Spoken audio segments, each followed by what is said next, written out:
the morning comes and you're asleep by my side. Cherish, a word that could describe how our love has stood the many tests of time in our lives. There's a whirlwind. I originally started, before I was a solo artist, I was a part of a duo with my sister. We were a brother-sister duo. And so I was used to performing with my sister all the time. And then once I became a solo artist, I had to go on stage by myself. And so stage fright was huge for me. Because I was used to looking over and seeing my sister there. So I'd be really like stage fright. And so one night, I just took my shoes off before I went on stage, and it calmed me down. And for whatever reason, people loved it. So I'm like, oh, okay, cool. It works for you, works for me.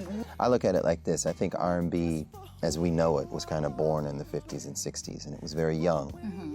And it was very simple in a lot of ways, and that was beautiful. You know, the simplicity was beautiful. But then somewhere in the 60s and 70s, it matured, and R&B began to experiment more within its genre and try new things, and the musicianship started to push the envelope, and the vocals became more organic and real and raw. But then I think when technology came around, 80s and 90s, I think when it started to mesh with hip-hop, it started to become something else. You know, it started to mesh with not only hip-hop, but technology. And so now, you know, we have what is often considered R&B. When I listen to the radio now, it doesn't feel like it at all. It feels like more like a fusion. Yeah, like a fusion of hip-hop, pop meets techno meets auto-tune. Here in disarray, a calm serenity. The winds of change can devastate, and it took this much for me. With nowhere to run and no reason left to hide, gonna hold on. All the walls around are broken down. Now I can hear the rising sun. Surrounded by everything I want, but nothing that I need. I was blinded by the absurdities, losing all identity. Sometimes what you fear the most is what you need to find. Hurricane, it's interesting. I'm one of those artists where, you know, you can pretty much tell where I'm at in my life when you listen to the songs, you know, from True to Myself, my first solo project, to, you know, I mean, you know, when you listen to this record, I mean, you can pretty much feel like I hope that people can, you can feel like I'm just in a music-loving good place right now. And but when I was working on the Hurricane record, it was a very, you know, I just was going through a divorce, and it was this huge, ugly press thing, and as you can imagine, there were many different perspectives of, you know, things to emotionally work through that whole process. And I was just it really reflects in the record. I mean, I was very introspective, you know, reevaluating myself in a lot of ways and all kinds of stuff like that, and it really came through on the record. I can sleep at night, I don't reach for you when I wake up, no. But it's taken some time. Sometimes I cry. It is, it's one of those raw and vulnerable songs that, you know, what I did was I thought about the biggest breakups of my life, you know, and I thought, I took a little piece from that, I took a little piece from this one, and I almost made like a mosaic of, That's a good way to put it. yeah, of little, you know, little hurdles in getting over, and you know, from a very real and vulnerable place, just put it together, and it's one of those songs that just resonated very powerfully with people. Well, the entire album is it's an homage to this, not only to 70s R&B and soul, but almost the integrity of the recording process and the writing process of that era. Everything was recorded live. There are live string arrangements and horn arrangements, and even the way the rhythm sections were recorded. You know, I pretty much had the bass player and the guitar player and the drummer all facing each other, and the drummer counted it off, and they all vibed off of each other and laid the track down the way they used to back then, and you know, without any Pro Tools or Auto-Tune. I'm known to have a heart that love couldn't find. I used to come and go, no thought of what I left behind. I just kind of went in there and, you know, put it down, so to speak. And, you know, not to hate on, you know, artists out there that, you know, heavily auto-tune or use sequencers and drum machines, because, you know, I've used drum machines and sequencers in my career often also. But when I listen to the radio today, there seems to be a void. There seems to be a disproportionate amount of money from the record industries and radio and marketing and everybody else towards artists that, you know, I mean, artists that when you go see them live, they don't really pull it off live, you know. And I would just like to see the flip side, you know, some, it doesn't even have to be as much money or attention or focus on real, you know, musicianship and live recordings, but maybe just a little bit. Can we get a little bit more love?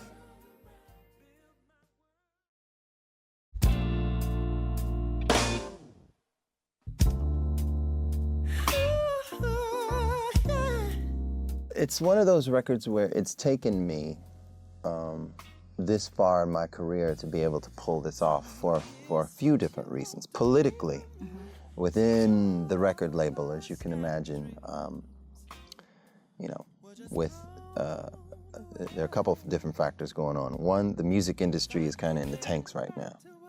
People aren't buying records like they used to, and you know, so two, it's the powers that be are a little more apprehensive about giving their artists this complete control and autonomy, and so it's taken me a while in my career to be able to have that kind of relationship with Warner Reprise, where I could go in and say, I want y'all to just write me a check for the production cost of this record, and it's going. Yeah, I will turn this record in, and I want you to just leave me alone. And it's going to be kind of expensive because I'm going to have live horns, live strings, live everything. And so there was an eyebrow or two that was raised on that request, but ultimately, you know, they gave me what I needed, and I made the record.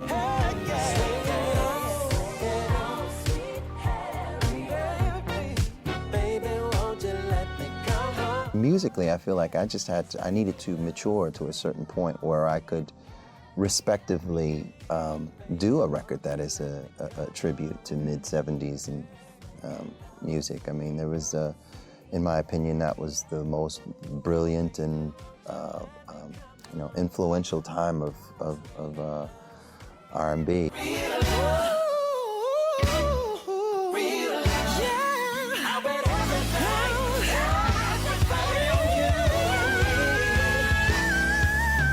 One of my favorite moments was working with Eddie Levert, you know, from the OJs. I mean, I have this record which I wanted to call, you know, a throwback record from the 70s. I wanted to call it, you know, an homage to the 70s, but Eddie Levert being on my record kind of gave it the stamp of approval and authenticity. And, you know, working with him, he was just like one of your uncles that you can't wait to come over and tell you some stories and laugh. And, you know, he's a legend. I'll never live without you, baby. Never live without your love. Oh, every song, I mean, the second single, Never Want to Live Without You, you know, it has all of the drama and lushness and strings and harps and flugelhorns of, you know, of what you would want to hear on one of those stylistic Blue Magic tracks. And you know, I got a couple up tempos in there. I got one with you know, Faith Evans and I. We reunited. Since Georgie Porgy is the first time. We reunited on this track called Feel Good, and it's very appropriately named. And you know, I got this song with Chrisette Michele that just is so like, when I think about one of those Curtis Mayfield soundtracks to one of those blaxploitation films of the 70s, that's what it feels like. It's very street and urban and raw. 'Cause Lord knows I tried, yeah, but sometimes I cry. Baby, I've been hurting for a long, long time. I was going through one of those periods where I haven't shared the company of a woman for a while. And and I was just thinking about subtle and not so subtle nuances of womanness. Everything from the curve of her back to the strength of her heart and the you know, this natural intuitive.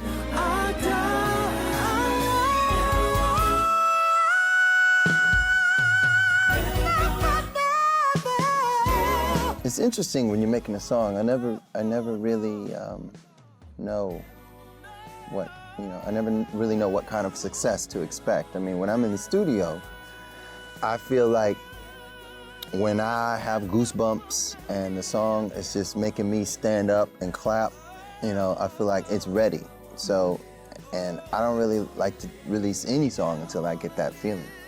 So it's really interesting to find out like which particular songs resonate more powerfully with people. And Spend My Life was just, you know, was one of those songs that people, we kind of summed it up. You going to mug me? I'm not going to mug you. Is that gorgeous or what, eh? And I believe I can run a decent marathon. Thank you very much. Download Veely now.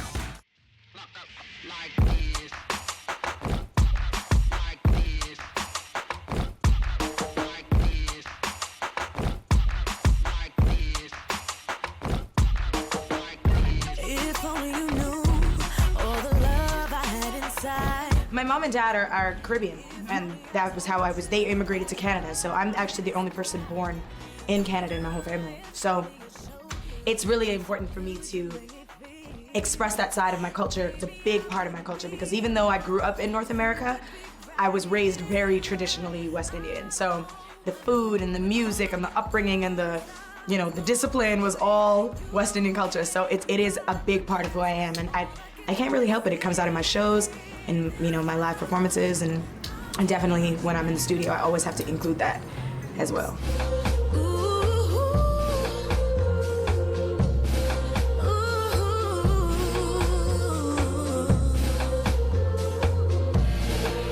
I'm so excited, I can't get past 1, 2, 3. I was embraced heavily into the reggae world, and a lot of the reggae DJs gave me my first look. DJs started playing my records in the reggae clubs, and so they just always called me Siren, because I had an email that was like Symphony Siren, or my MySpace was like Symphony Siren, and like the symphony was music, and the siren actually in Greek mythology were these like mermaid-like creatures with these voices that would draw the sailors in from the boats, and so that's how I knew about the name Siren. So then they just started calling me Siren for fun. And after I was like, okay, I'll go with it, and it was my nickname. And then by the time I kind of came into my own, had a record deal, really made the album, I was just kind of like, I just think I need to be a little bit more classic me, lose the nickname, and just, you know, have something that's gonna be classic for a long time. I'm giving my heart and soul and every drop of my love. If you say yes, I'll give you my best. This time I'm gonna be stronger. This time I'll do it all the way. My whole feeling when it comes to my style, I love mixing old and new, just because I always feel like I'm an old soul, and I always try to incorporate that. But I just love unique pieces, and it's kind of like a boho rock kind of thing that I do, because I just don't ever want to get stuck in one style and have to stay that way. And I feel like My personality is really chill and laid back, and although I appreciate the cuts and designs of couture clothing, I feel like there's a way to mix that in with like a bohemian, look that just always keeps me in the realm of like what my music is and just the type of person that I am. Sitting here feeling kinda crazy, but not just any crazy. It's the kind you feel when you love somebody. For me, when I'm on stage, like I've gone from performing in army boots to performing in 6-inch heels, and I just don't ever want to get stuck in one and have people say, oh, well, that's not you. So I just kind of carved my own style out. It really kind of has no rhyme or reason. Honestly, it was a real blessing and a real dream come true for me because I didn't know John Legend very long before we did that song. And I met him at an event in New York. I was doing an event in New York. I met John, and he said, we should really write together. Like, we should do some stuff. And I was like, oh, for sure, we should. And shortly after, I did this mixtape with Questlove. I did a mixtape with Questlove before my album had come out. Okay. And so they were working on John's album, this new collaboration between The Roots and John. And they did Wake Up, which was a remake of Harold Melvin and the Blue Notes from the 70s. And they said they needed female energy on it. So Quest said, I really think that you should get Melanie on it. And so John's people reached out. I was in Germany. I was actually in Berlin on the tour with Alicia Keys. They sent me the files, and I tracked the vocals to see if he'd like what I did. And he did, and then it turned out to be the first single, and we shot the video. I love what you do. And I really was so honored because I had spoken so often about wanting to work with John Legend, work with The Roots, work with Common. And then we all came together on one song, and it just was like a dream come true for me. So it's been really great to be able to work with them and just be able to perform around and have my name even associated with them. This is really cool. Thought I could be strong, never knew I'd be so wrong. A heartbreaker, most of my life. Suddenly all changed. To do a song that is a remake of an old record, which is something that's very, dear to me because I sampled a lot of old songs on my first album, The Bridge, and I wanted to always pay homage to the artists that came before me because I feel like they paved the way for music and they taught, they've left a legacy behind, which is how I'm familiar with music and what I learned from.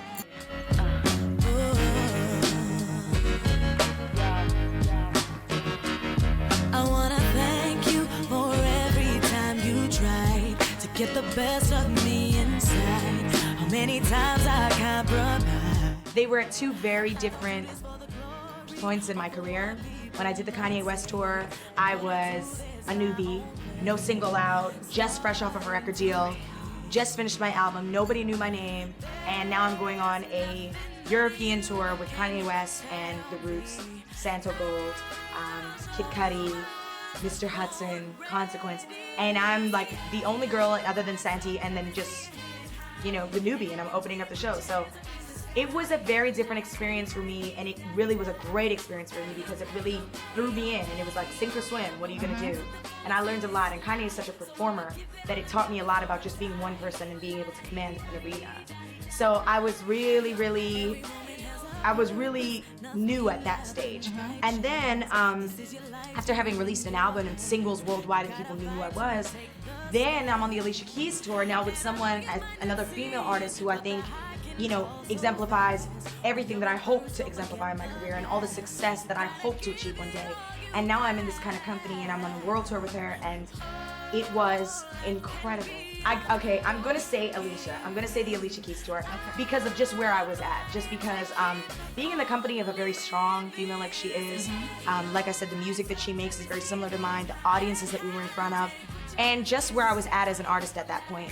All that I had learned and taken with me on the road, and then all that I learned from that tour, now being the supporting headliner, when we did the US tour, it was me, Robin Thicke, and Alicia, and that's it. When we went over to Europe, it was just me and Alicia.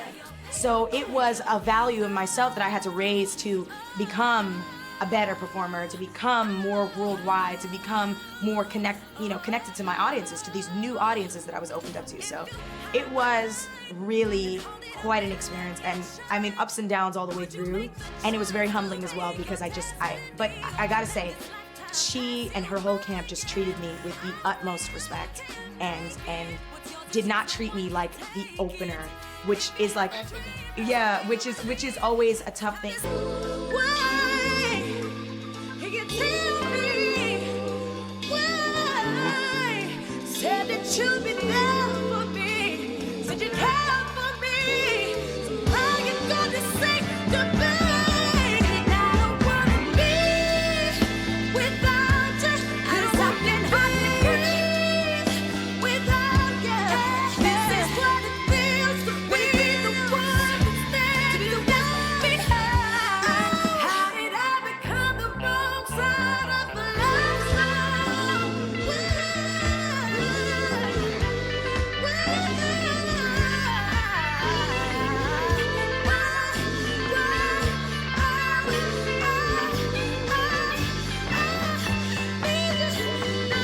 Sad songs are the best songs, obviously, because you don't ever have to wonder how they're gonna end. Sad songs are always great. I just feel like when you sing sad songs, you get to show a little bit of a more vulnerable side. And it always taps into something a little bit different, I think, when you're performing a sad song. But on the album, I do have a song called Sad Songs, which is very happy. It feels very happy.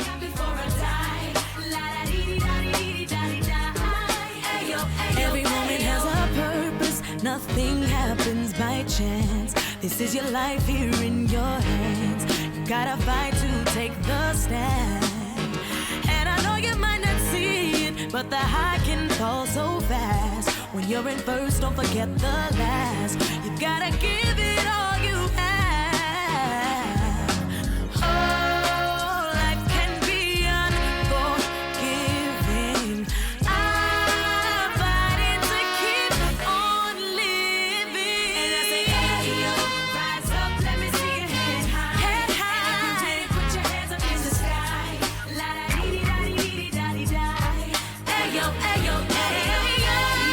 I'm gonna rock it to the fullest in this life. So I'ma give it all I got before I die. La da dee dee da dee dee da dee da. Hey yo, hey yo, hey yo. Oh, oh, oh, oh, oh. If you have a light, then hold it up and let it shine. Would you make the choice to be your destiny, or let this lifetime pass you by? Yet only you can make it. What's yours is yours, no one can take it. If you have a dream, something you believe, it's time to set it free. And I say, hey, yo, rise up, let me see your head high. Head high. Put 'em in the sky. La dee da dee da dee da. La dee da dee da dee da.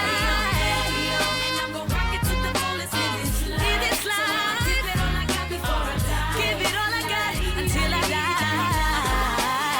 Hey yo, hey yo, hey yo, hey yo. Let me see your head high. I really felt that I love that song for two reasons. One, because it has more of that, Caribbean calypso beat, which is true to my heritage.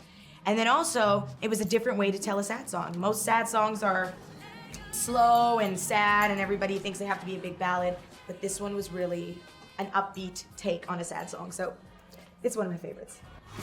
Something different, something new. Watch me work. Out the box, out the blue.